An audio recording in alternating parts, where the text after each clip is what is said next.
Hello friends, welcome to king Chris சமையல். இன்றைக்கி காலையிலே நாங்கள் கடையில் பூரி வாங்கிட்டோம். அடிக்கிற வெயிலில் நைட்டு ஃபுல்லாக தூக்கம் வரல. ஸோ காலையில் தான் நல்லா தூங்கினோம். ஸோ ரொம்ப நேரம் தூங்கிட்டோம். யாரெல்லாம் இந்த மாதிரி நைட்லாம் தூங்காமல் பகலில் தூங்குவீங்கன்னு சொல்லுங்கள். கடையில் பூரி வாங்கினோம். பூரிக்கு உருளைக்கிழங்கு மசாலாவும் சட்னியும் கொடுத்துருந்தாங்க. நல்லா வாழை இலையில் சுற்றி கொடுத்துருந்தாங்க. ரொம்ப டேஸ்ட்டாக இருந்தது. நம்ம வீட்டில் பூரி சுட்டோன்னா நல்லா புஷ்ஷுன்னு சூடாக அப்படியே சாப்பிடுவோம். ஆனால் கடையில் இந்த மாதிரி சுருங்கி போய் இருக்குது. இதை கொடுத்தாலும் சாப்பிட்டுக்குவோம் நம்ம. ஆனால் வீட்டில் இந்த மாதிரி கொடுத்தா நிறைய பேர் சாப்பிட மாட்டாங்க. எனக்கு சூடாக புஷ்ஷுன்னு வேணும்னு சொல்லுவாங்க. நிறைய பேர் வீட்டில் அந்த மாதிரி தான் இருக்காங்க. சரி வாங்க நம்ம சாப்பிட்லாம். இப்போது 2 பூரி வச்சுக்கிட்டேன். உருளைக்கிழங்கு மசாலாவும் சட்னி வச்சு நம்ம காலையில் டிஃபனை சாப்பிட்டோம்.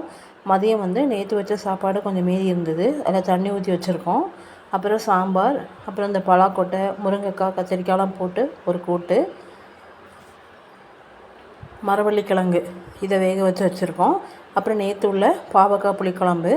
இதுதான் இன்றைக்கி நம்ம வீட்டில் மதியம் லஞ்சு. இந்த வெயில் காலத்தில் நிறைய பேருக்கு தயிர் மோர் தான் சாப்பிட பிடிக்கும். இந்த மாதிரி சாப்பிட்றதுக்கு நிறைய பேருக்கு பிடிக்கிறது இல்லை. அண்ட் இந்த மாதிரி நம்ம வெயிலில் சாப்பிட்றதுக்கு நமக்கும் ரொம்ப இதாக இருக்கும். ஸோ என்ன பண்ணுறது, வெயில் வாட்டி வதச்சிட்ருக்கு. நாங்கள் கோயம்புத்தூரில் இருக்கோம். கோயம்புத்தூர்லேயே பயங்கர வெயில் தான். என்ன பண்ண